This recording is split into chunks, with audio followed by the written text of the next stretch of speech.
Rayan niyan ti Lugosor, programa ngagserbi kamang kenrang tayo iti gobyerno probinsyal. Lalo na, iti beneg iti sanggo niyang panlalawigan ti probinsya ng Lugosor. Mangted tinanay ng informasyon kadagiti programa, proyektos, tulong, ken mga sister kadagiti agproblema nga OFW ang kalugaran tayo. Rayan niyag ti Lugosor. Tinagaget, Produktibo Presiding Officer, the busy Governor of the Province of Ilocos, Ryan Luis Singson, our main anchor, Ken Lito Javier, our co-anchor, Ryan Nyag Tilocosor, at tuyen nagsubli ngagserbi kada kayo, agsipod tada kayo ti inspirasyon mi, Ryan Nyag Tilocosor, da kayo ti inspirasyon mi. Ay, hello, good morning, good morning, good morning, good morning, good morning, good morning, good morning, good morning, good morning, good morning, good morning, good morning, good morning, good morning, Ilocosorian, and welcome to Ranyag Tilocosor. Da kayo ti inspirasyon mi. Kumusta kayo? Amin na po. March 7 itata. Ket Huwebes pa papagayam. Sapay-sapay lang kumata. Nakaradkad kayo po. Iti panangikarkararag tayo. Ti Apo Diyos na Marswa. Adda kay manin na po nga katin na kunay nami through Facebook Live Iloco Heritage sa channel Ranyag ti Ilocosor. Manipod ti opisina na po Vice Gobernador Ryan Singson. Natigayim kan kabsat yung kapidyo Lito Javier. Facebook Live madanagan na kon idikalman. Papagayam. Sorry, hindi nakapagprograma di kalman kasi napang kami po nag-attender iti piyesta di jay ili iti lidlidda. Naalibtak lidlidda. Musta kaya amin dita po ni Mayor Attorney Sherwin Thomas, dagiti pong opisyalis tayo dita, kaya da kayo aminen nga residente iti Lidlidda Ilocosor, street dancing and at the same time showdown nyo mat apo, idi kalman ken Miss Lidlidda. Sino na nga ba kapo ti Miss Lidlidda idi kalman, idi rabi. Congratulations kada kayo amin na pong awan iti labas na. Maraming salamat. Kada kayo amin na po dito ili iti Lidlidda. Madamdaman to'y nakto'y pabuyer ito'y panagsarita ni Apo Vice Gobernador Ryan Singson, kastamiten ni Apo SK Federated President Vic Singson, mga kaibigan, tayo di kalman, Youth and SK Night idi kalman dita ili iti Lidlidda. Agtultuloy pa lang nga po, itinda pa nagpiesta, papagayam, dita ili iti Lidlidda, Ilocosor. Kalalepas met ti ili nga Banayuyo. Alos agsasarunoda. Banayuyo, mga kaibigan. One, alawan na walawan la. So madamdaman to po, dito pagpapatangan amin na kita, papagayam, yan, adan to mat presentations tayo, BBM, yan sakbay na, kabla-kablawa ka po, dagiti aming nga nakapasa, iti College of Criminologists, yan, dagiti criminologists, graduate, dito'y pagilyan tayo, nakadado kayo po nga criminologists, po, may salita, datay, potot ni Ryan Pardo, nakarwar, ni Marta Jandrix Pardo, hanggang loko-lokon, mabalin natin pulis nita, wano, sumrak iti trabahunan na Ryan Pardo, nagloko-loko ka, ipulis na ka, iposasan na kan taon. Congratulations balong dato'y potot ni Ryan Pardo, nakapasa iti kina-criminologist na, mga kaibigan. Okay, manong kontribusyon mo dyan, Ryan? Musta ka dita? Ken inton numalam, digiti amin na po nga Philippine Navy, Reserve Base, kumusta kayo amin? Kaya, medyo rumigrigat ti tension dita West Philippine Sea, talaga nga mapantay sa amot tayo, dita na po, yun mapo. Ado pala ang nga banag, iti dapat nga ramidan, maliklikan tayo pala amin, dagita nga bambanag, gagayam kaya na po, kailan, compare mo po ti ribo-ribo nga pamilya, nga mapektaran, na gagayan niya, West Philippine Sea. Into numalam, adan tomat na ito'y panpanangipan po iti relief goods, ken dagiti cash donations, dita San Isidro, San Juan, Ilocosur. Kumusta kayo amin na po dito San Isidro, San Juan, Ilocosur. Gagayam kaya na po kailan. Sapay-sapay lang kumaapo agdengdengag kayo dita. Apo Kapitan, kumusta ka dita gayam? Umay kaming to, inton numalam dita, kaduamin na po, Vice Gobernador Ryan Singson, umay mangidano na po, dagitoy, donasyon nyo, para ti panangisakad yo apo iti pamilyayo, ken syempre dito'y kasapulan yung inaldaw-aldaw, gapuanan apo iti panakauram yo apo idi na minsan nga aldaw. Imay kami apo dita mismo nga lugar yo, barangay yo, papagayam. San Isidro, San Juan, Ilocos. Kumusta kayo amin dita? Nga awan iti labas na ket kunakbang kada kayon, importante dito gagayem ken kabsat.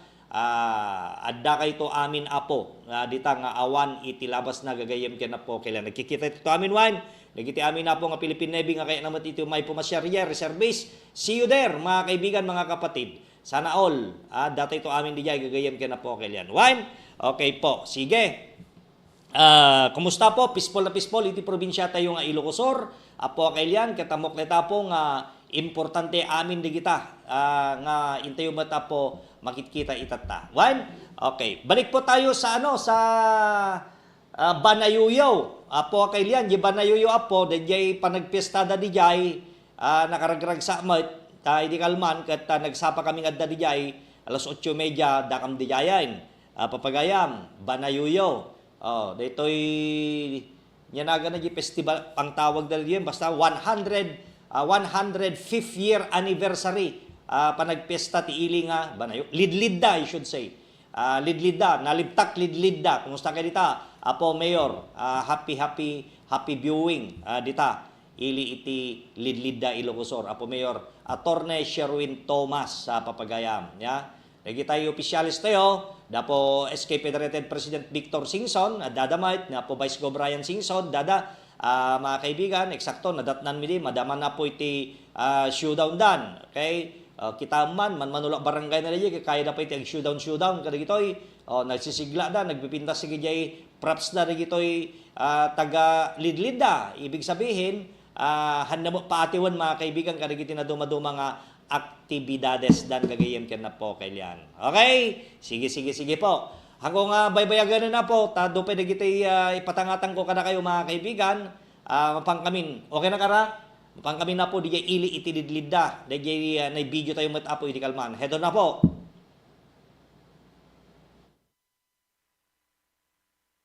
Kadagiti Sangguniang Bayan members nga itadaulwan ni Vice Mayor Honorable James Sakayanan.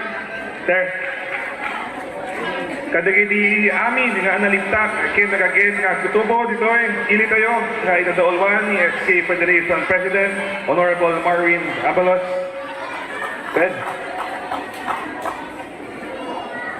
Kablawan tayo met nagiti honorable judges tayo, sir. Kada kayo amin nga bisita, umili, kada kayo amin na po nga awan labas na naimbag nga oras. Dance has always been an integral part of our cultural fabric. The synchronized movements, the rhythmic footwork, the energy and drama that our traditional dances encompass are beautiful representation of the Ilocano spirit. Today, we intend to celebrate this legacy of ours through the street dancing showdown competition. This exciting event will provide talented youth groups a platform to showcase their skills. Fusion creates an evolution by fusing the old and new. We can keep our old traditions relevant and exciting for the upcoming generation. Events like these inspire youth to connect with their roots, even as they add their fresh perspective and creativity. So, as we celebrate Youth Day, let us recognize our young people are ready to take our cultural legacy forward into the future. Events like this street dance competition demonstrate that our traditions stand strong and vibrant. Thanks to the energy and passion of the youth. To every young talent present, thank you for your participation. Let the showdown begin. Let's celebrate culture, promote talent, and empower youth on this momentous day. Dito'y naadaw ket sa laing selebrasyon para diyang tutubo. Dito'y naadaw ket sa laing selebrasyon para diyang tutubo. Musika ken talento. Nudikat di mangipakita, hindi pinagkaigaysa. Kas CPSK President Ilocos Sur, adin toyak ananayon na mangipakita, hindi suporta para kanaging DSK officials, kastamet kanaging nagtutubo, kanaging amin na ayat na dimulong para dito ay successful event. iti 105th founding anniversary and town fiesta ken iti tema nga panagalimtak ken panagkaykaysa para iti narangrangay alindida ken kastamet kadagiti amin na makipagpartisipar iti ditoy street dancing and showdown competition. Congratulations kada kayo amin na po. Sang kamay sa tayo kuma, ang mga ipadakder iti nga team care, ken mangbiyag iti komunidad tayo, kada ito tumutibiyang ken sabik nga serbi, kada kayo amin para iti ang tultuloy ang progreso. Diyos kuna iti ang ina, happy fiesta, liblita.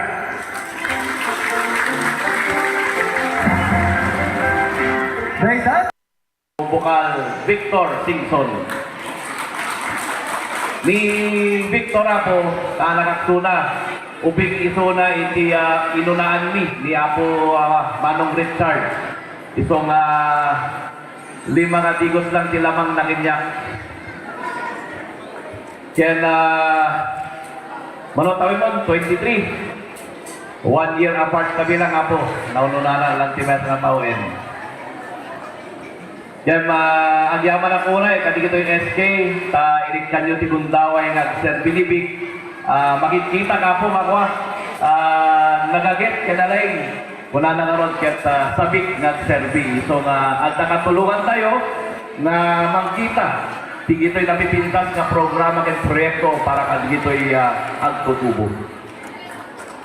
Tablawak, iti nalay nga giyem ko. Awan sa bali ni Apo Mayor Sherwin Tomas. Vice Mayor James Sakayanan, Sangguniang Bayan members, PPSK, Lidlidang, Aidanaluan, ni Apo Marwin Abalot, Liga ng mga Barangay, Board of Judges, ken katakayamin na po, nga inspirasyon ko mag-serserbi na imbag na oras. At yaman ang unay, di pa nang imbitaryo, tumitibiyang na umay makiragragsak tatangal daw. 105 years, iti ili tayo, nalidlita. 5 years lang tilamang yo, kini Apo Juan Ponce Enrile. Congratulations, kadigitong tutubo. Bilibag met kini Apo Mayor. No, agimbitar ket sabsabali. Talagang han mo nga madinay imbitasyon na ni Mayor Sherwin sa lang Apo ti nagpaubing kanya. Isu na lang Apo ti nagimbitar iti SK Ken Youth Day. Ti amin nga nagpiesta ngayon ili. Kasano ka nga rodgahan. Siyempre ko lang, i-cancel yung aming schedule kon na pinpintas sa dati Youth Day, tilid-lid na. Siyempre, maraksakan na, umubing met na taon. Kaya maamoy yung met Apo, na di kita yung tutubo, isuda met ti mesa nga priority ti tumutibiyang, kaya ti provincial government. Maraksakan na, tamakita nga itultuloy yun. Di kita napipintas nga kultura. Importante lang unay Apo nga maprotektaran, ken may tultuloy, di kita nga kultura, nang nanguna, iti probinsya tayo nga Ilocos. Para kanya yung metapo ang tutubo, maraksakan na, kadwak ni Vic, di Sangguniang Palalawigan, na istoryak met kanya nga idi damayo ti governor, may sa nga priority ket iti tutubo. Tanda kayo Apo nga tutubo, na kayo ti sumarsaro ng henerasyon ang mga itultuloy, ti pinagprogreso iti probinsya tayo nga Ilocos. Ito nga hanggang 100%, mabalin na ket 1,000% na suportaran kayo amin na programa ken proyekto iti SK ken nagtutubo nang nangruna dito indindinda. Kulat karon, okay lang di kini programa nga sports nya, awang problema na Apo. Okay. Ngem napinpintas pay no aramiden met iti SK iti projects ken programs na maitultuloy ti kasla ko ang negosyo. Ya, sorwan tayo ang negosyo di gidumbing. Sorwan tayo sudang agaramit, kinagigim iti kwarta, nga nasyat, di kita nga agupay nga problema at teenage pregnancy, mental health. So kita nyo Apo, di kita nga programa ket napintas unay no aramiden tayo tapno makita tayo no kasanomet nga maprotektaran ket tutubo kadi kita kakasta nga programa. Hangkay madanagan na po nga SK at kami lang ta ditoy nga tumultulong ken sumuporta no taman di kitoy resolution sa ordinansa nga kayat yung nga idanon nyo lang kini Apo SK, tilid-lidang, mapan kini Apo Vic, mapan tomek isang gunyan palalawigan, aprobaran ni Sina Deta Kamumi, Digatakit Priority Project. Kaslamin lang, tiararami din ni Apo, iti isang gunyan palalawigan tata, no andaman umay nga budget proposal, itilid-lid na, kunak kinapatang ko aming kabukalin. Awan tik debate, awan tik patangan, awan tik damat, maprobaran sa Apo Mayor ken aming opisyales. Ken katulungan na kami Apo na itultuloy iti pinagprogreso iti lead na. Ken nakita pa'y the intention na tayo Apo nga itak nga hamburger. Napintas na Apo takwa. Araminin tayo nga produkto, tulungan na kayo nga ma-promote dati nga produkto. Tamoyo, the vegan, isumet iti sentro iti tourism, ket ato nga hotel design, ato nga restaurant, napintas ng unay Apo no may display tayo met or may pakita ti aming nga turista dati na imas na produkto nga itag dito yan didda. So tulungan na kayo tomet nga promote tapno manayonan pa iti napipintas na produkto iti lead na. So ado pa Apo tinapipintas na programa ken proyekto nga aramiden iti provincial government ay kay madanagan data kami lang nga sumuporta ken tumultulong again Apo Mayor ken aming opisyales no daman di kita request yo ti trabaho nga Apo ket baundak lang tapno tumawat iti pondo ken agaramit iti napipintas nga programa ken proyekto.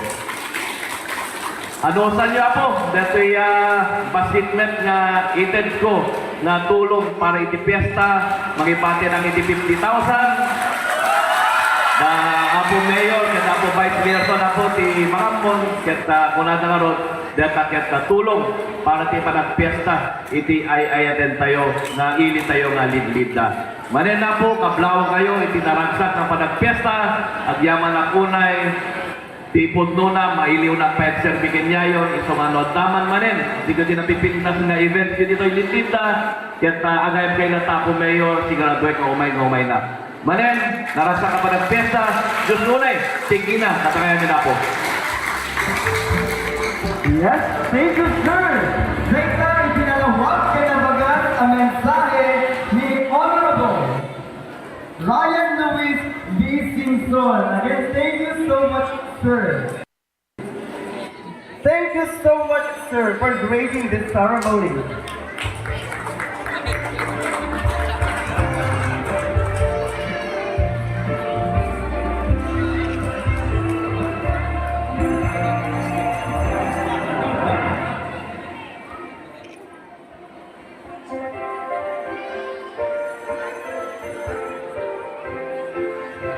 And yes, tayo'y nagbabalik para Kadagiti Sangguniang Bayan members nga itadaulwan. Paapo ganiti makay ayo abuya iti uneg iti pagtaingam. Anya man nagasapulam kas ti moderno a klase iti silaw kada ti chandelier LED lights kenda dumapay. Kasabay kadagiti agkakapintas a toilet bowl, wall claddings, stainless sa lababo, kastamet na dumaduma ti klase na tiles kenda dumapay a materyales agkasapulan ti pagbangon ti balay. Pasyaren ti AC Newborn Home and Builder Center. Nalawa ti showroom da, agkomportable kang agpili ti kayat mo a disenyo.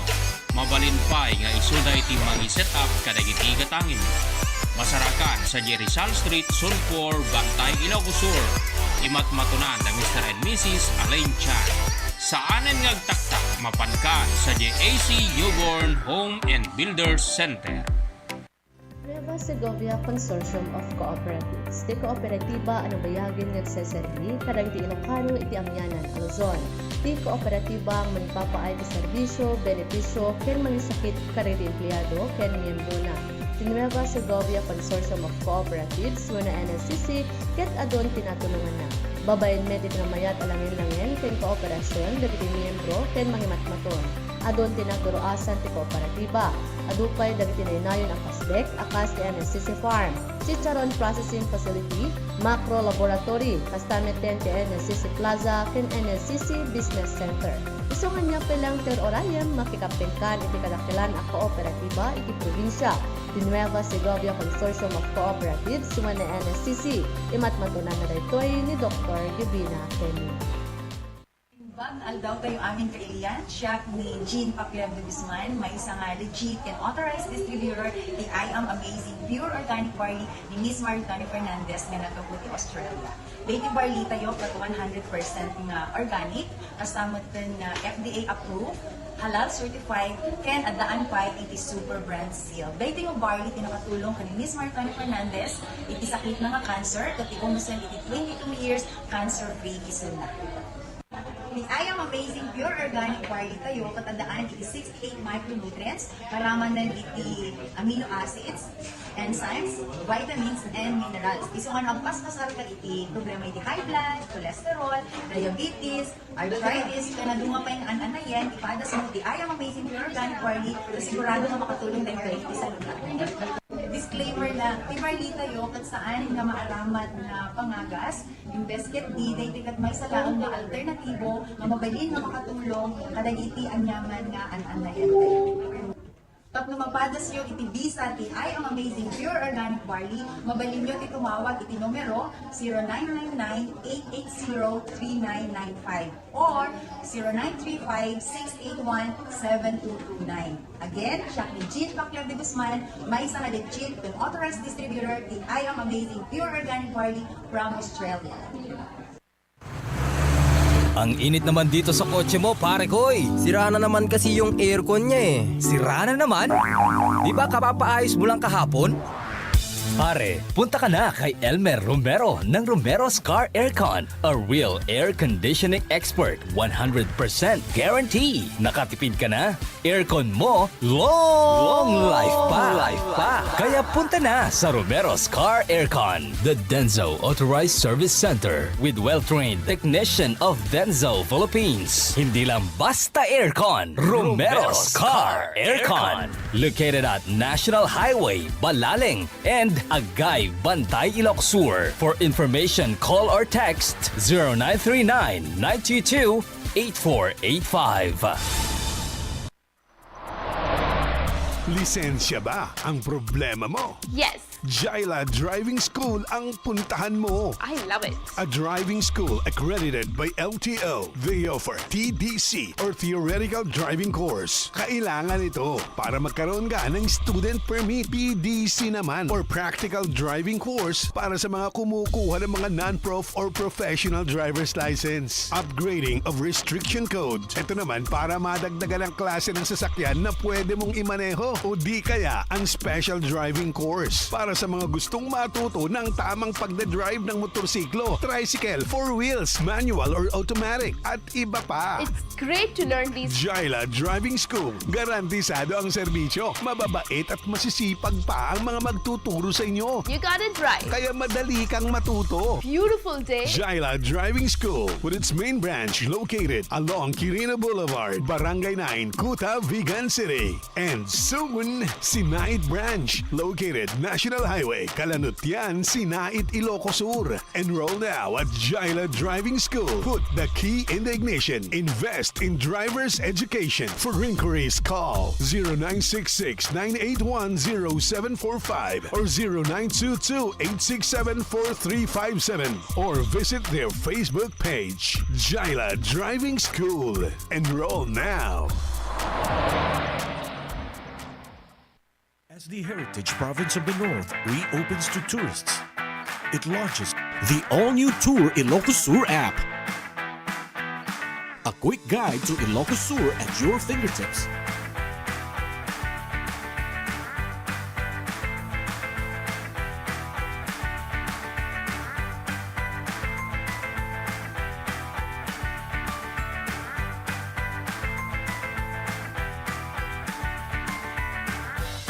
Find the best tourist spots.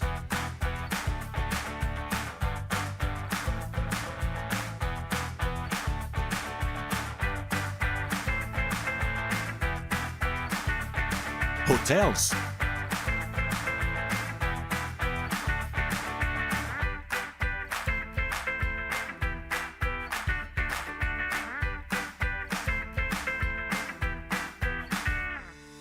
Bars and restaurants.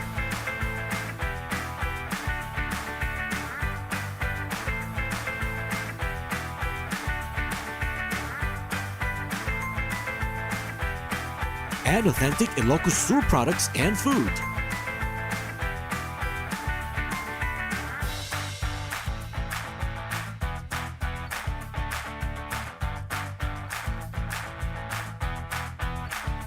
Be updated on upcoming events. Plus, get notified on the important announcements and updates.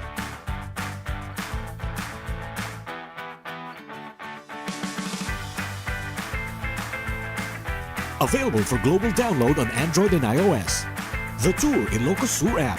Historical becomes digital.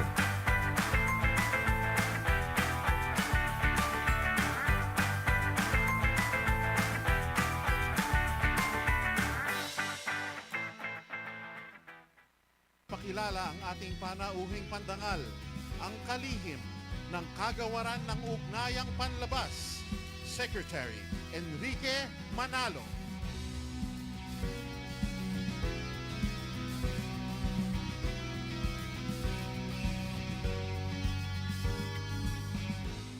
Mga kababayan, I have the honor and privilege to introduce the President of the Republic of the Philippines, His Excellency Ferdinand R.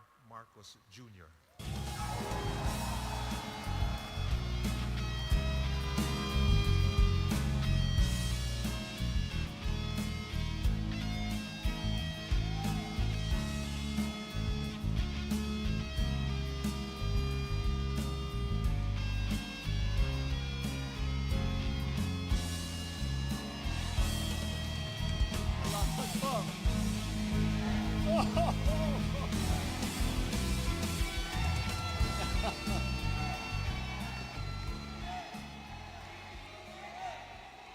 Nako, maraming salamat. Thank you po. Salamat po sa ating kalihim ng Department of Foreign Affairs. Pwede po kayong umupo. Maraming salamat sa kalihim ng ating Department of Foreign Affairs, si Secretary Ricky Manalo. Isa-isahin ko po ang mga nandito po na kasama namin delegasyon galing ng Pilipinas. Andito po ang Speaker of the House of Representatives, Speaker Martin Romualdez. Nandito rin po ang ating bagong itinalaga bilang Secretary ng Department of Finance, Finance Secretary, Secretary Ralph Recto. Also known as Senator Vilma Santos. Nandito kasama din po natin at dahil marami po tayong ginagawa at nandito tayo para ay hiyakatin natin ang ating mga kaibigan dito sa Australia na magdala ng investment, magdala ng programa, ng project sa Pilipinas. Andito po ang Trade and Industry Secretary, Secretary Fred Pascual. At nandito rin po ang kalihim ng DSWD, Department of Social Welfare and Development, Secretary Rex Gatchalian. Siya po ang laging nandyan pagka nagkabagyo, nagkalindol, problema, DSWD, nandiyan kaagad si Secretary Rex. Kaya't nagulat nga ako na nakahanap siya ng oras na sumama sa amin ngayong itong biyahe na ito. Kasama rin natin ang ating National Security Advisor, ang National Security Advisor ang namumuno tungkol nga sa tumutulong sa pagbuo ng ating foreign policy at paano yung ating para patibayin ang Pilipinas kasama ng ating mga kaibigan kagaya ng Australia. Andito po si National Security Advisor Secretary Ed Anyo. Ito po ay isang bagong posisyon na aming ginawa dahil po, kagaya ng aking nabanggit, ay lagi tayong naghahanap para magkaroon ng trabaho sa Pilipinas dahil yung po aming sinisigaw nung kampanya ay hindi lamang slogan yun na sinasabi natin na kailangan magkaroon ng mas maraming trabaho sa Pilipinas, lalong-lalo na pagkatapos ng pandemya. Kaya binuo po namin ang kanyang opisina at siya ngayon ay ang Presidential Advisor on Investment and Economic Affairs, Secretary Frederick Go. Itong susunod na ipapakilala ko, ay ito talagang para sa ating mga Filipino nationals na tumitira at nagtatrabaho sa iba't ibang bansa. At ito ang pinakabagong departamento sa pamahalaan dahil ito'y pagkakakilala at magbibigay ng tulong para sa ating mga OFW para pagpakilala ng ng inyong halaga na ginagawa at para sa Pilipinas, para sa inyong mga pamilya, para sa inyong mga community. Ngunit ramdam na ramdam po ng buong Pilipinas ang inyong ginagawa. Kaya't binuo po natin ang Department of Migrant Workers, Officer in Charge, Undersecretary Hans Leo Kakdak. Narinig na po natin ang ating butihing ambassador ng Pilipinas dito sa Australia, Ambassador Helen de la Vega.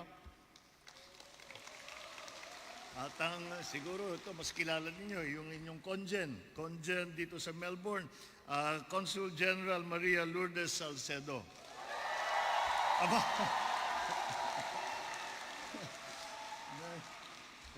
may dala kaya tampala rito.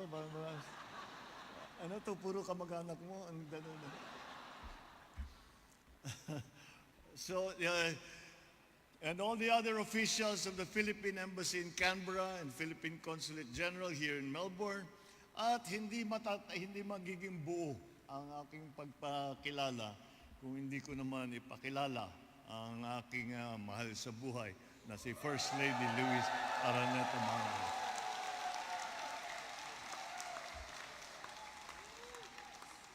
Lagi kong sinusubukan kasi pagka nag-i-speech ako ng ganito, nag-iisip ako ng introduction para paiyakin siya. Kuminsan nagagawa ko. Mga minamahal kong kababayan dito sa Australia, magandang gabi sa inyong lahat. Na-confused na ako, gabi ba? Hapon? Ano ba? Kasi alas 8 na ng hapon, alas 8 na ng gabi, maliwanag pa rin. Kaya siguro magandang gabi na lang sa inyong lahat dahil yan ang nakasanayan natin sa Pilipinas. Ako naman talagang nagagalak na makasama, makakumusta kayo itong gabi na ito. But before I proceed, I would like to acknowledge that we are gathered in the ancestral lands of the Wurundjeri and Bunwurrung peoples. So I pay respect to their elders, past and present, and the emerging leaders that they have, acknowledge their aspirations for a meaningful recognition on issues concerning their land and communities. Pare-pareho lang naman tayo mga tao, kaya dapat natin kilalanin ang ating mga naging host dito sa ating pagsasama ngayong gabi na ito. I am truly proud to be with hardworking, optimistic, and passionate Filipinos who have joined the diverse Australian society to live, to work, to study, to raise your families, to contribute to the betterment of your adoptive communities. I'm honored to be the first Philippine president to visit Melbourne in line with my acceptance of the invitation of Prime Minister Anthony Albanese to participate in the ASEAN-Australia Special Summit.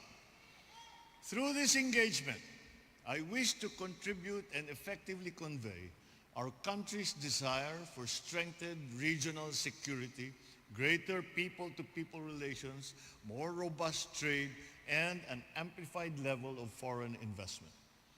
Before our official meetings begin tomorrow, my first priority is to connect with you, my fellow Filipinos. My presence in Australia will only be meaningful if I am given the opportunity to meet with you, to spend time with you, aking mga kababayan. Some of you have come all the way from regional Victoria, New South Wales, regional Victoria, New South Wales, malayo-layo ng galingan, Queensland, Western Australia, even the Northern Territory. I thank Team Philippines here in Australia, led by our good ambassador, for attending to the many aspects of our relations and ensuring support for our vibrant Filipino diaspora here in the land down under.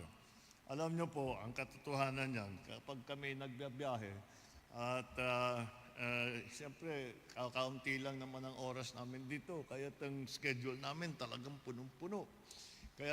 Pero lahat kami, tignan mo yung ating mga sekretary, nakangiti na. Kanina hindi nakangiti yan dahil maraming iniisip. Pero pag lagi namin, we always look forward to this, yung tinatawag namin PhilCom or Filipino Community. Dahil, ano naman, Pinoy, laging masaya. We always look forward to, you have not disappointed us. Thank you so much for a very, very warm welcome. The Filipino community's efforts here have significantly enhanced the Philippines' image in Australia. Your hard work, your talent, graciousness, your propensity to support those around you reflect the Filipino character. Lagi kong sinasabi, lahat ng pinupuntahan ko, ako'y nagpapasalamat sa mga Pinoy na nakatira sa iba't ibang bansa, sa inyo na nandito sa Australia. Dahil sumikat po ang Pilipinas dahil sa inyo.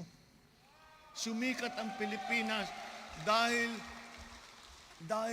ang naging diaspora, tinatawag, yung pagbiyahe ng ating mga kababayan sa iba't ibang lugar, ay nakilala ang Pilipino, ang ugali ng Pilipino, ang kultura ng Pilipino. At kaya naman, napamahal ninyo ang inyong mga kaibigan na dito sa Australia. At napamahal na rin sila sa Pilipinas dahil dyan. Kaya't sinasabi nila, napakahalaga ng ating mga OFW. Dahil na marami silang nagpapadala sila ng tulong sa kanilang pamilya, nakakatulong sa kanilang mga community, at sa ekonomiya ng Pilipinas, napakalaking bahagi na ng mga remittances kung tawagin. Siyempre, importante yun. At alam natin yun. Ngunit, ito palagay ko yung nakikita. Lahat po ng makilala ko, Presidente, Prime Minister, Hari, Sultan, kahit na anong makilala ko, mahal na mahal ang Pilipino. Dahil lang Pilipino, sabi nila, ang Pilipino, hindi na nila trabaho, ginagawa pa rin nila. Wala kaming problema sa Pilipino dahil walang ginawa kundi magtrabaho at matulungin. Kahit hindi nila kilala, tinutulungan nila. Hindi lang yung kapwa Pilipino. At pagkapwa Pilipino naman talagang all out ang pagtulong. Kaya napakagandang reputasyon ng Pilipinas dahil sa inyo. Lahat po ng aming nagawa, lahat po ng aming ginagawa ngayon sa Australia, hindi po namin magagawa kung hindi ganyan ang pananaw ng mga Australiano sa Pilipino. Hindi po namin kayang gawin ang mga agreement, yung mga partnership, yung mga alliance, kung hindi sila malakas ang kumpiyansa, madaling kausap, masarap kausap ang Pilipino. Dahil yung Pilipino, masipag, maasahan, mabait, at mapagmahal. At ang biro nga, sabi sa ibang lugar, hindi ko alam kung sa Australia, ang tawag na nga sa mga Pinoy, sabi, yan ang mga hari at reyna ng overtime. dahil pag kailangan na sige, volunteer ka agad yung Pinoy, di ba? Tinatanong ko naman sa inyo, bakit masyado kayong ganado mag-overtime? Anong gagawin namin? Uuwi kami, wala na, nag-iisa kami, manood ng television. Magtrabaho na lang kami. At yung ganon, mga katangian ng ugali ng Pilipino ay ang nagpasikat sa Pilipinas. Kaya kulang ang salita lamang na pasasalamat. Kaya in return for all you have given us, this government is committed to improving life and livelihood for every Filipino wherever they may be. The Philippine economy now is thriving, marked by good growth, optimistic forecasts, record highs in employment, tourism, manufacturing, and even if there are still challenges, it's made possible by threats such as climate change, new technological frontiers, yung mga social media, hindi na natin makita kung saan pumupunta, yung AI, hindi alam natin kung anong mangyayari. Tapos nagkakagera-gera pa sa geopolitical realities na nakikita natin, yung mga Ukraine, yung mga Israel. But still, I remain confident and optimistic in recognition of our friendship within ASEAN and partnership with like-minded countries such as Australia.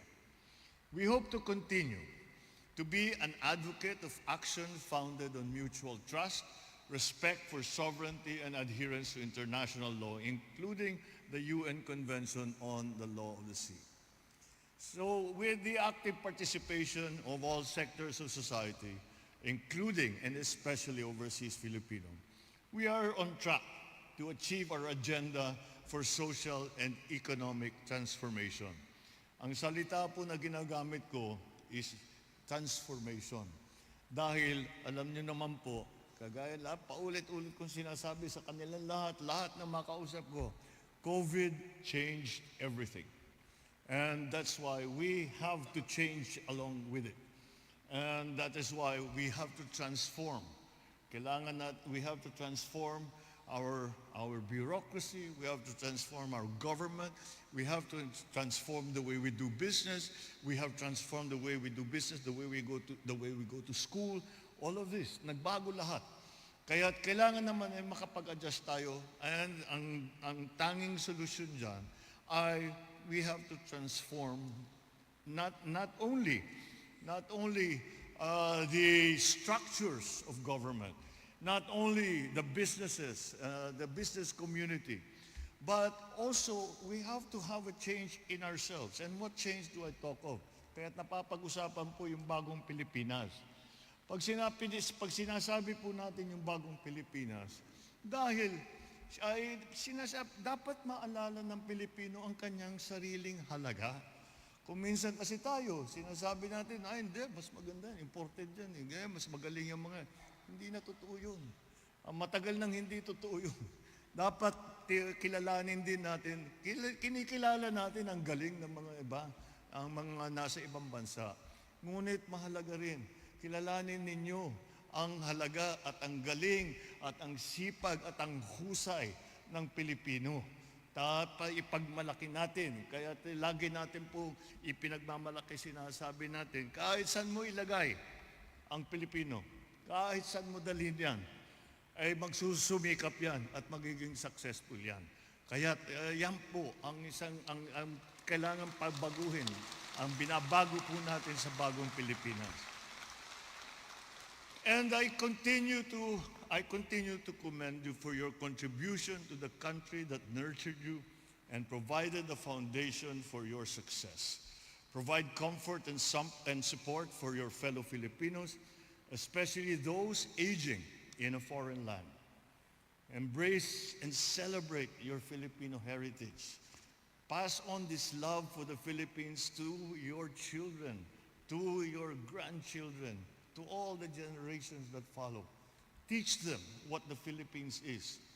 And hopefully, Australia hindi naman masyadong malayo sa Pilipinas. Iuwi nyo muna sa Pilipinas para makita nila yung ibig ninyo sabihin. Siguro, hindi nila naaalala kung sino yung mga bayani ng Pilipinas. Hindi nila alam kung saan yung mga lugar na pinag-uusapan natin. At simpleng-simple lang, makikita nila kung gaano kaganda ang pinakamagandang bansa sa buong mundo, ang Pilipinas.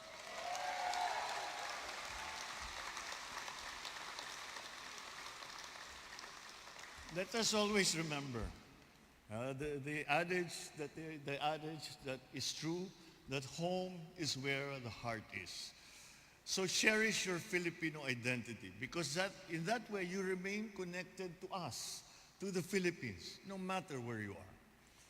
So before I end, let me invite you again to visit the Philippines soon and see for yourself the new Filipinas, ang bagong Pilipinas. Yan po ang aming itinataguyod, yan po ang ating ipinaglalaban ngayon. And as our tourism slogan says, even in Australia, I hope that you love the Philippines. Mabuhay ang Pilipinas! Mabuhay ang ating mga OFW dito sa Australia! Mabuhay ang lahing Pilipino! Maraming salamat po. Magandang gabi po sa inyong lahat. Ang Pangulo ng Republika ng Pilipinas, Ferdinand R. Marcos Jr. At ngayon naman po, iwagayway ang bandila at taas noong awitin, ang Ako ay Pilipino.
Oras na po para sa isang selfie kasama ang ating Pangulo.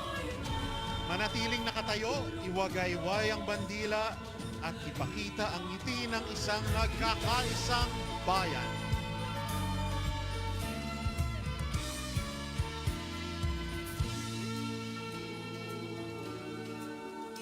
Panahon na ng pagbabago, dahil sa ito ay kinakailangan tayo na magtulong-tulong, napaunlarin ang mahal nating bayan.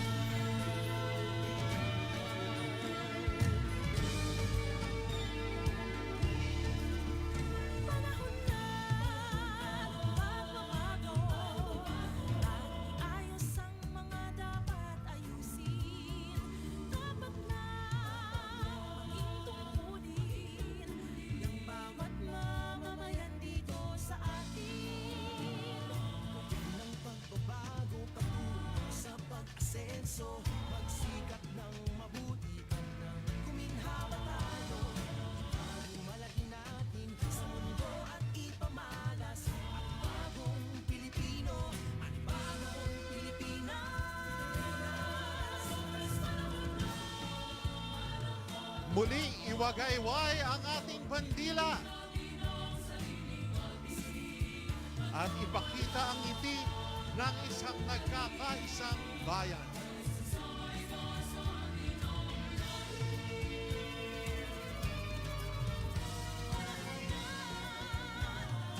Maraming salamat po, mahal na Pangulo.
Please have a seat.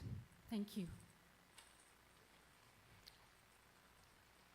Good morning, Your Excellency. For the second part of our program, we have invited selected business executives representing Australian companies and business organizations to report directly to you on the progress of their business activities and their current and future plans in the Philippines.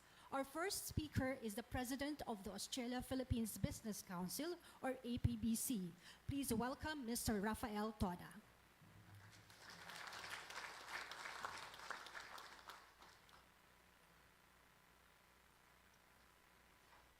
Mr. President, Secretaries, Undersecretaries, Ambassador Helen de la Vega, Ambassador HK, welcome to Melbourne, distinguished guests. Mr. President, before I start my address, I just wanted to commence with my acknowledgement of the milestone you achieved at the Australian Parliament last Thursday. Your address was articulate, complimentary to both nations, and inspiring. It was almost nostalgic, about the times when, as 11 and 12-year-olds, we were shared the stage at oratorical contests in LaSalle. You won the gold medal then, right?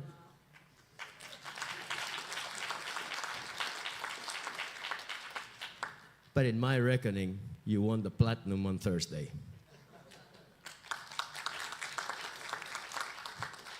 Thank you for making the Filipino people proud here and at home. Mr. President, allow me to present to you the overview of the Australia-Philippine Business Council and its members' views, interests, and investment plans.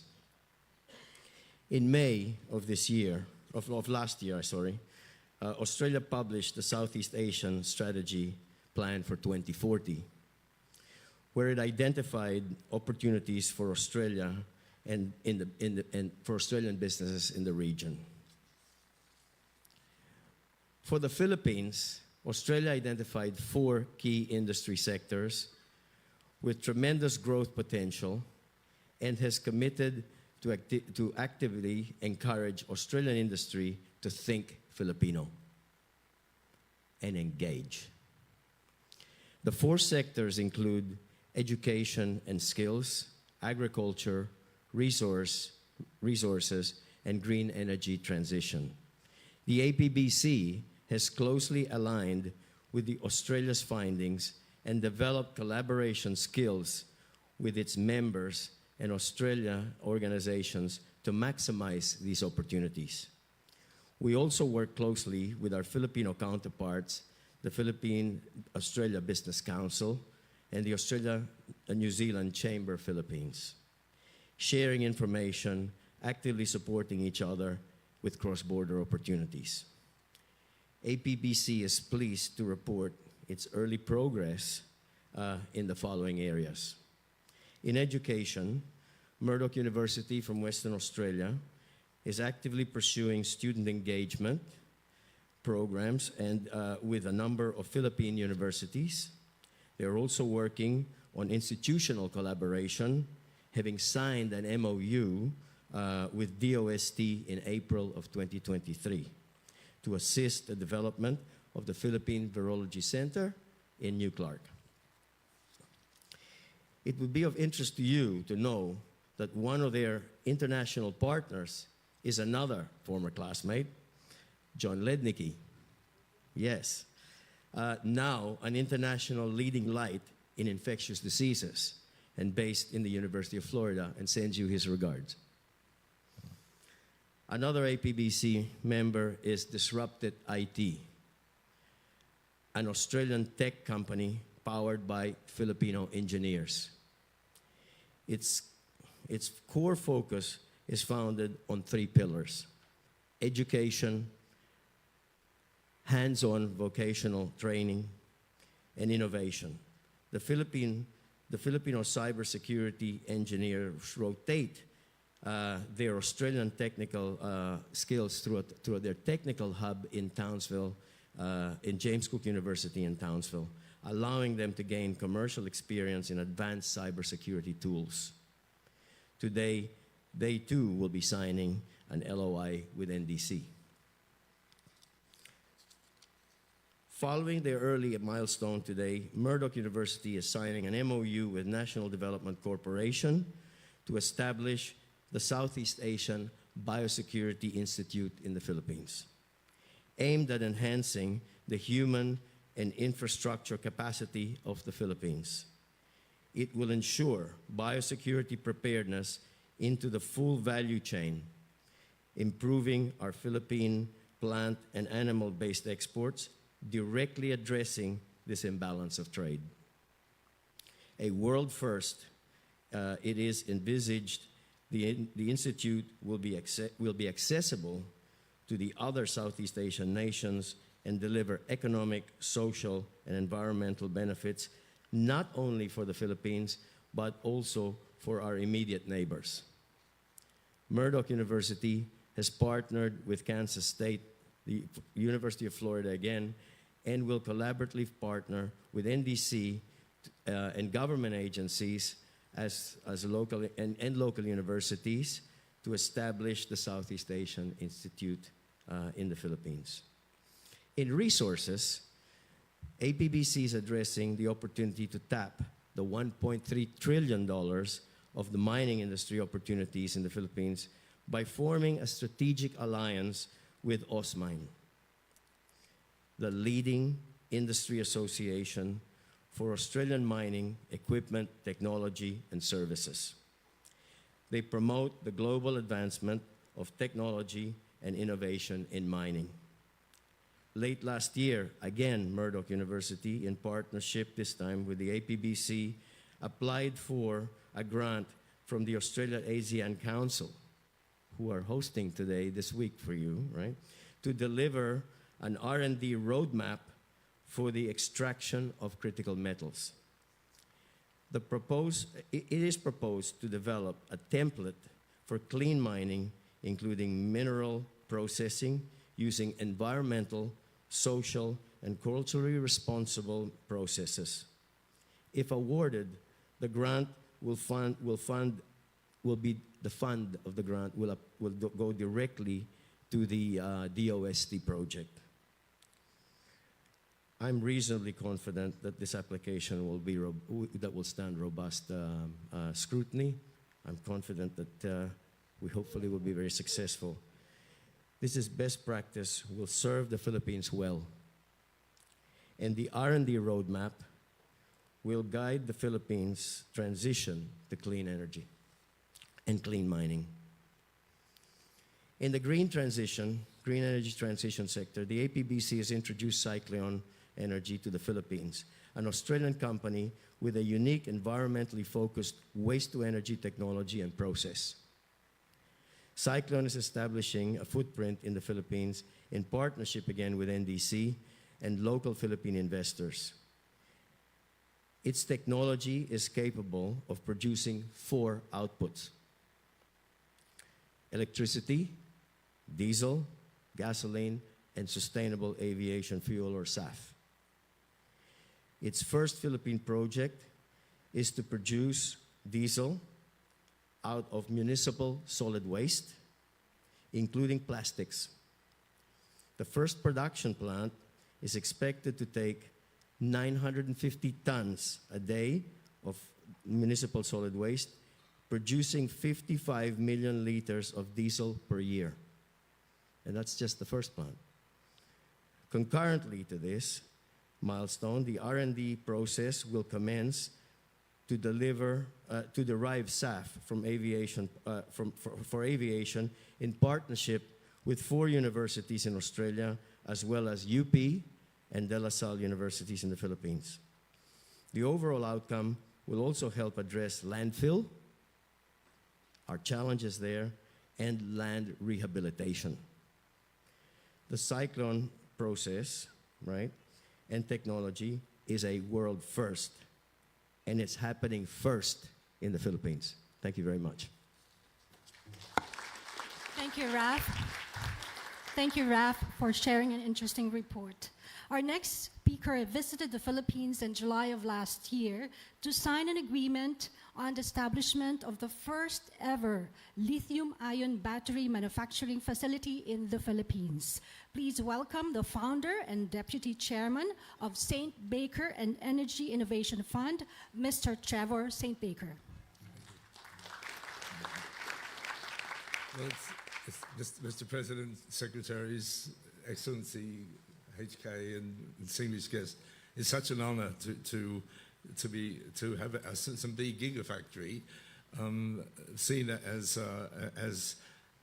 a good example of the trade and investment, bilateral trade that can develop between our 2 countries. It was an honor, Mr. President, to learn that you'd flown over the New Clark City and this new age New Clark City and over our Baker Gigafactory under construction, and was impressed by the vision of the Responsible Bases Conversion and Development Authority and the Philinvest Innovation Park in New Clark City. We anticipate the first Baker battery factory to commence production between May and August, with commercial operation and sales locally and export by October this year. This investment by Baker Energy Innovation Fund, however, grew out of our initial investment in the Philippines 5 years ago in Pure EV, focused on mobility solutions to replace the polluting gasoline trikes with clean electric e-trikes in Antipolo initially and now in Quezon City. Pure EVs has expanded to Quezon City, where we now assemble and operate tricycles and utility vehicles, and are expanding into EV charging infrastructure. We had an overhead, but not here. But we've internationally, Baker Energy is involved in one of the largest EV charging technology, fast charging around the world. Our EV networks in Australia is by far the largest EV charging network in the uptake in Australia. And we're hoping to bring this to Australia, but our investment is extending beyond pure EVs and this St. Gigafactory to another of our funds companies involved in the clean energy restoration, transition, the Sumbaker Energy Decarb, which is collaborating with BCDA also to provide large-scale battery-backed rooftop solar on commercial premises in New Clark City and other cities. The initial installation we're negotiating with BCDA is actually on the Sumbi Gigafactory roof itself, and the sports stadium in New Clark City will supply renewable electricity into the grid, serving New Clark City at a lower cost than at present. And it has the potential to expand well beyond that. This collaboration will demonstrate how large-scale battery-backed rooftop solar can cost-effectively contribute to emissions reduction in electricity generation and supply at lower cost than grid-based renewables generation facilities, which are competing for land and for connectivity. And another of our vested companies, AMSL eVTOL, the vertical takeoff and land, could be a further innovation offering ideally suited to the Philippines' island geography and need for enhanced connectivity. AMSL is garnering worldwide attention, including from the Philippines, where AMSL's unique 1,000-kilometre range vertical off-take and land aircraft with recharging in flight of the batteries from hydrogen cells can deliver a clean energy alternative and a lower cost alternative to helicopters. All of our funds investments in the Philippines reflect our firm belief in the capabilities of its people, proven in our experience over the last 5 years. In closing, I want to express our gratitude to all those involved in advancing these initiatives and in negotiating these collaborative partnerships. We will strive for excellence in these collaborations with Philippine authorities and strive for productive and safe working conditions for our Philippine personnel as we embark on these enterprises. Thank you very much, Mr. President. Thank you, Trevor, for sharing the progress of your investment activities in the Philippines. Our next speaker is Mr. Ivan Varugis, Head of Infrastructure and Energy Capital, Asia Pacific, Macquarie Capital. Please welcome Mr. Ivan Varugis.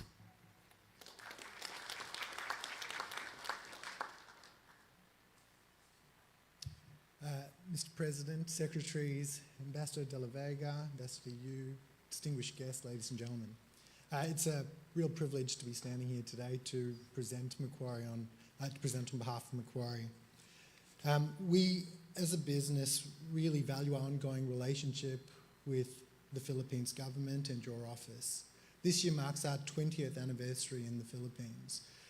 Today we employ more than 1,000 people in Manila that support our businesses globally. And as a market, it's one of our most important markets within the region. My name is Ivan Varugis. I lead our infrastructure and energy business in Macquarie Capital across Asia Pacific. Macquarie is a leading infrastructure asset manager, and in the Philippines, we've invested approximately $2 billion over the last 10 years across transport, power, and the renewable energy sector.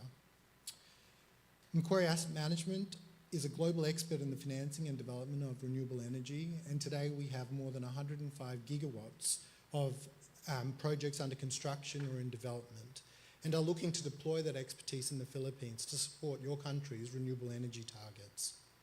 Our managed funds have a significant stake in Energy Development Corporation, which is one of the largest vertically integrated geothermal companies with more than 1.4 gigawatts of renewable generation. Alongside our co-investors since 2017, we have continued to support the growth of EDC by investing in new capacity, making significant resiliency investments to better protect it from extreme weather. In addition, Macquarie Capital's standalone portfolio company, Blue Leaf Energy, has partnered with SunAsia, our partners here in the room, Techu's here, to deliver 1.25 gigawatts of solar projects on Lake Laguna to support your energy transition journey. Our representatives had the opportunity to sign a letter of intent for this project during Your Excellency's visit to Singapore in 2022. My business, Macquarie Capital, has been active in the Philippines for the last 15 years and is a leading financial advisor to a number of clients that are here in the room today, and we're also the fourth largest broking arm in your country. As the Philippines embraces a digitalized economy and harnesses the power of 5G, we're also focused on addressing and supporting the demand for digital infrastructure. Macquarie Capital invested in PhilTower, one of the fastest growing independent tower companies in the Philippines in 2021, and has continued to support that business over the last 3 years. We're a major shareholder, and under our ownership, we expanded its local community reach through a significant expansion of its network, including the acquisition of a portfolio of towers from Globe, and today we service all 3 mobile network operators. Through Phil Tower, Macquarie Capital aims to continue to support the development of telecommunication infrastructure in the Philippines to respond to the growing connectivity needs of your country. Looking ahead, we believe there are many, many more opportunities for us to support the Philippines government's renewables program, your digitisation program, or as we heard today, your Build Better More program. We think that our expertise and capabilities and the opportunity to share knowledge provides a great learning opportunity that we see as both ways and reciprocal. We hope to continue a regular dialogue with your government about the opportunities ahead. Thank you very much. Thank you, Ivan, for sharing Macquarie's significant investments in the Philippines. Our next speaker is from Medgate, a company in the Philippines providing telemedicine services. Please give a warm welcome to Dr. David King, Director of Medgate Asia Holdings Pty Limited.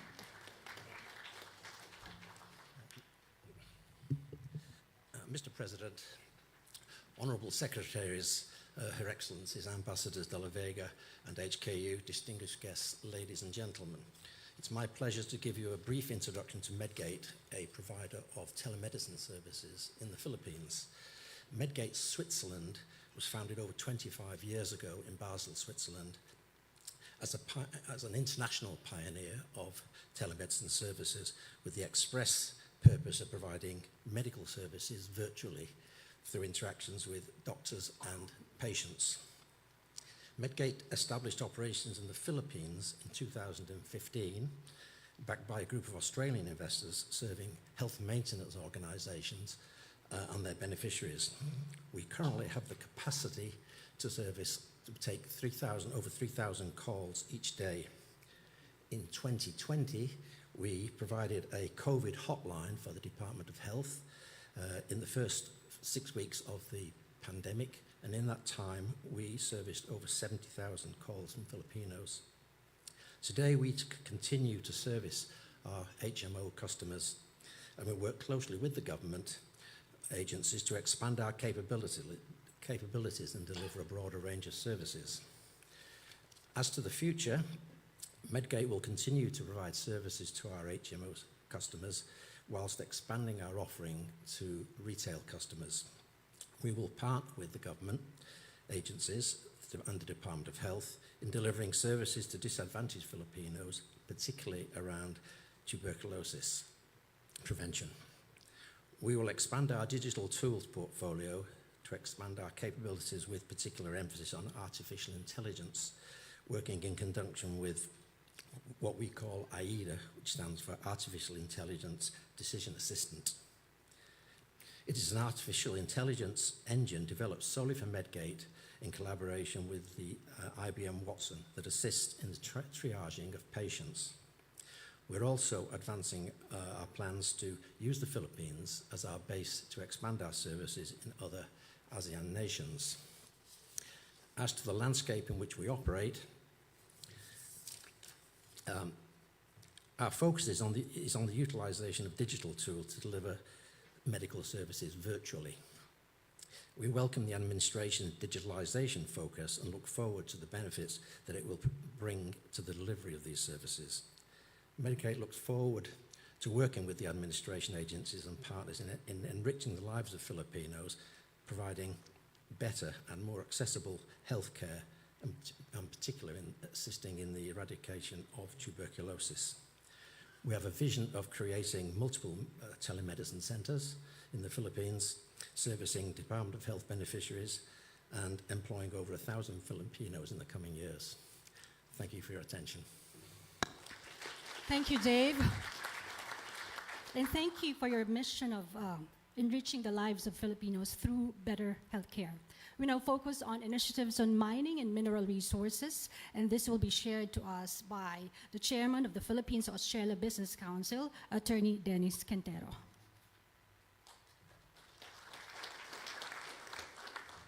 His Excellency President Bongbong Marcos, Speaker Martin Romualdez, Honorable Secretaries, Her Excellencies, colleagues and friends. Mr. President, the PABC and our counterpart, the APBC, were formed together following the bilateral trade agreement ratified in 1979 under the joint communique of President Ferdinand E. Marcos Sr. and Prime Minister Malcolm Fraser. The PABC aligns and supports the 4 industry sectors identified during the recent ministerial meeting held in Adelaide last year, which are the sectors of agriculture, education and skills, resources, or critical minerals, and green energy transition. In the late 1990s, the PABC collaborated with the Northern Territory government to train food exporters to increase their knowledge in Australian packaging requirements. In the mid-2000s, the PABC ran a poverty alleviation initiative in Bukidnon with the Northern Territory for a cattle fattening trial program. The PABC recommends the study for the possible application of Australian sugar milling and solar-powered cold storage technologies in the Philippines. Mr. President, in the resources sector, the PABC leadership was involved in the crafting of the Philippine Mining Act of 1995. The PABC also worked to establish the Philippine Mineral Reporting Code, which is the equivalent of the Joint Ore Reserves Code of Australia. The Council and its members are involved in the ongoing study for the feasibility of a nickel and cobalt ore processing plant in the Philippines for the manufacture of battery-grade materials, which would evaluate the applicability of processing technology developed here in Australia and possible financing sources through trilateral cooperation among development finance institutions from Australia and partner countries. We recently met with a joint delegation from Export Finance Australia, the U.S. Trade and Development Agency, and the Japan Bank for International Cooperation as they explore possible opportunities to finance critical minerals processing projects in our country. In the field of knowledge sharing, the PABC initiated an engagement and consultation between the Philippine Stock Exchange and the Australian Stock Exchange on Mineral Code implementation. The PABC will work towards further enhancing the engagement between the two countries in these areas. We are grateful to the President and his Cabinet for the continued dialogue and consultation with the private sector as we achieve our shared objectives as partners in development. Thank you. Thank you, Dennis, for sharing with us updates on PABC's initiatives. Our last speaker is the President of the Australian-New Zealand Chamber of Commerce and the Managing Director of Telstra Philippines. Please welcome Mr. Benjamin Romualdez.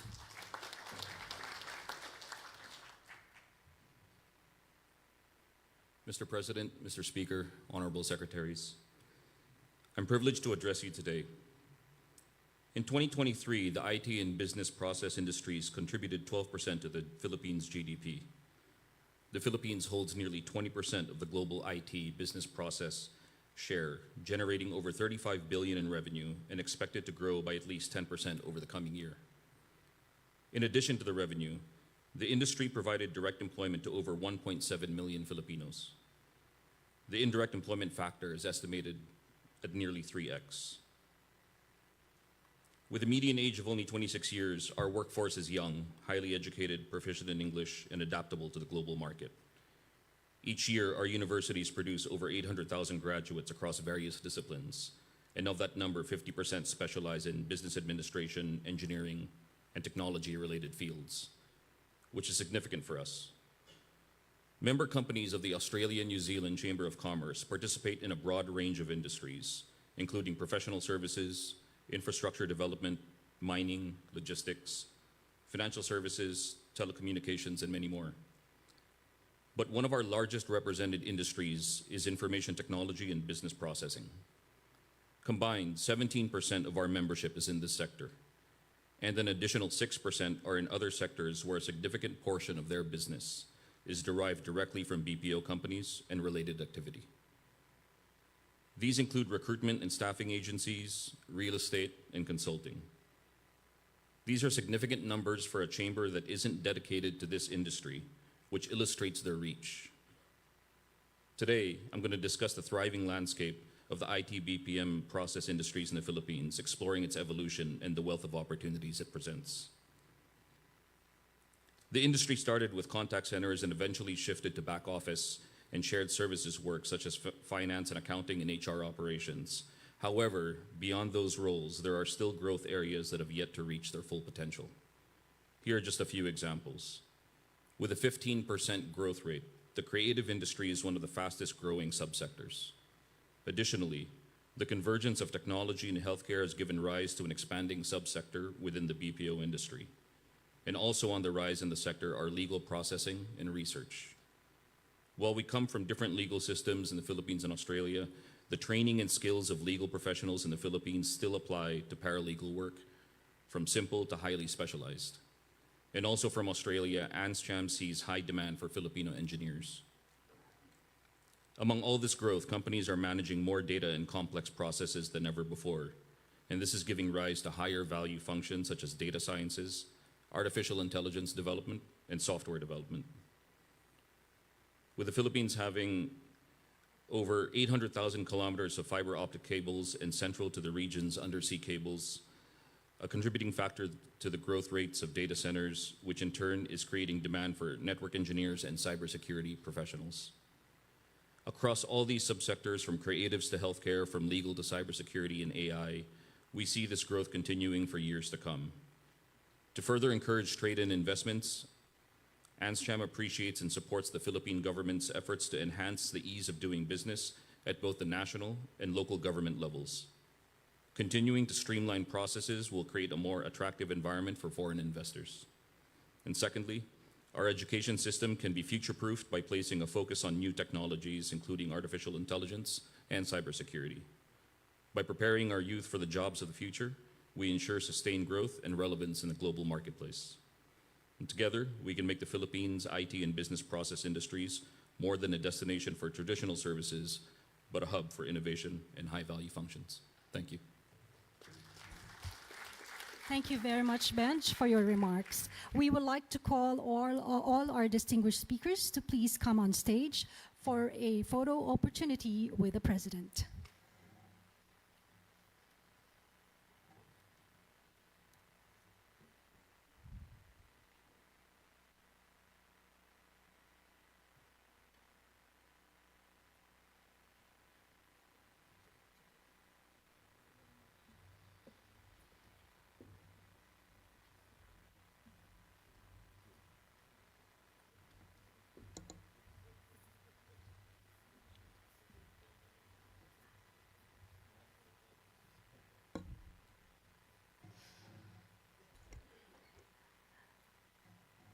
Once again, thank you all to all our speakers for their views, plans, and updates on their business activities in the Philippines.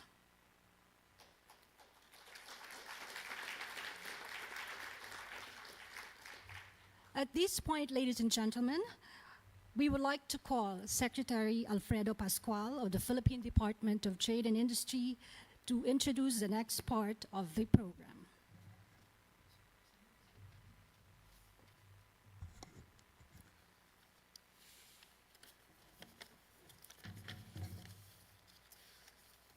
Your Excellency, President Ferdinand R. Marcos Jr., Speaker Martin Romualdez, business leaders, colleagues from government, esteemed guests, ladies and gentlemen. I'm pleased to share with you all the culmination of our collaborative efforts to generate investment leads from Australia to the Philippines in the run-up to this business forum. We are presenting 14 business agreements that have been signed, and these agreements are poised to drive our investment relationships, and contribute to Philippine economic growth. This exclude the presentations made by the earlier speakers. The total value of Australian investment into the Philippines that will be presented today is US dollar 1.53 billion. These agreements signify our unwavering commitment to excellence and fruitful partnerships spanning diverse sectors such as renewable energy, waste-to-energy technology, organic recycling technology, countryside housing initiatives, the establishment of data centers, manufacturing of health technology solutions, and digital health services. These sectors are indicative of future Philippines-Australia business engagements. They serve as tangible outcomes of investment promotion and will anchor ongoing Philippine-Australia business engagements. This will also provide a solid foundation for sustained growth and mutually beneficial partnerships in the years ahead. I deeply extend my gratitude to the companies and business leaders who put substantial effort in negotiating and diligently crafting these agreements. Your dedication has yielded strategic alliances, charting new course for our collective future. Let us uphold the spirit of collaboration and seize the opportunities that is ahead. I look forward to the successful implementation and fruition of these projects as we build a bagong Pilipinas. Congratulations and thank you very much. Thank you very much, Secretary Pascual. Ladies and gentlemen, we will now proceed to the presentation of business agreements. The first agreement that will be presented is a Memorandum of Understanding by and among the Basis Conversion and Development Authority, or BCDA, the Poro Point Management Corporation, or PPMC, and Kaizen ANZ Pty Limited. May I please call on stage Engineer Joshua Bingkang, President and CEO of BCDA, Attorney Felix Racadio, President and CEO of PPMC, and Mr. Dan Barateta, Director of Kaizen ANZ Pty Limited. The MOU covers the conduct of studies for the development, design, construction, commissioning, and funding of a Tier 3 data center with a capacity of 30 to 40 megawatt in the Poro Point Freeport Zone with a land area of approximately 16 hectares. The data center is envisioned to be a project of national significance, providing the Philippines with a robust and scalable infrastructure that caters to both the government and the private sector's evolving demands for secure and efficient computer, network, and storage technology capabilities. Thank you, BCDA, PPMC, and Kaizen Pty Limited.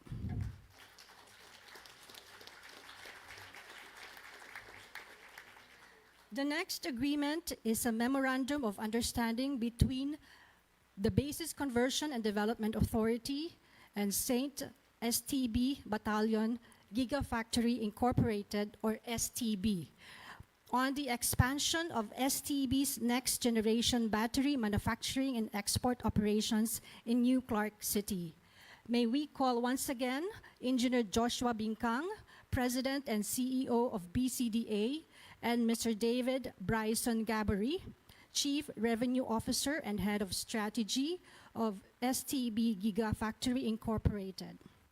We would also like to call on stage Mr. Trevor St. Baker, Founder and Deputy Chairman of St. Baker Energy and Innovation Fund, and Mrs. Josephine Gotianon Yap, Vice Chairperson of Philinvest Development Corporation. With an initial investment of $10 million announced last year, STB aims to fulfill its expansion plans from 600 megawatt hour to 2 gigawatt hour by 2030 and avail of at least 4 more ready-built factories in New Clark City and employ an estimated 500 workers. Thank you, BCDA, STB, and St. Baker Energy and Innovation Fund, and Philinvest Development Corporation. Our next pair of signatories are, once again, BCDA, represented by President and CEO Joshua Bingkang, and Energy Decarb Pty Limited, represented by its Chief Executive Officer, Ms. Yvonne Macleod. This Memorandum of Understanding covers the deployment of decarbonization solutions comprising orchestration of renewable energy, storage, and e-mobility to New Clark City Stadium and other BCDA sites to reduce energy cost, reliance on grid power, improve sustainability, and achieve progress on decarbonization initiatives.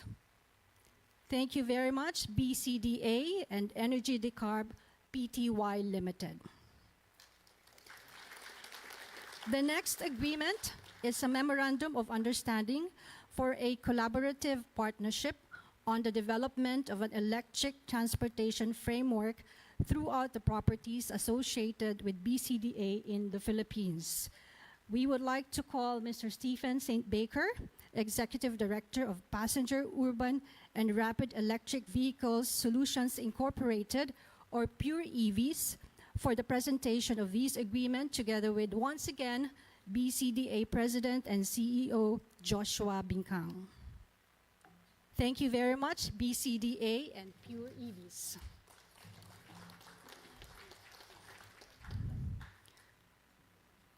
Our next signatory is the representative, the Director of Kaizen ANZ Pty Limited, for the MOU with the Department of Human Settlement and Urban Development Authority. The document was pre-signed by the Honorable Secretary Acusar. This Memorandum of Understanding supports the Philippine government's Pambansang Pabahay para sa Pilipino program, or 4PH, countryside housing initiatives. The project will provide 500,000 housing units in the next 5 years to identified beneficiaries of local government units and national government agencies through the Pag-ibig Fund. This project shall contribute to the government's housing program to provide housing for over 6 million Filipino families by 2028. Thank you, Kaizen ANZ Pty Limited. Our next signatory is Southern Infrastructure Pty Limited, represented by Managing Director Paul Watson, also represented by Attorney Iti magay ayo abuya iti uneg iti pagtaingam. Anya man nagasapulang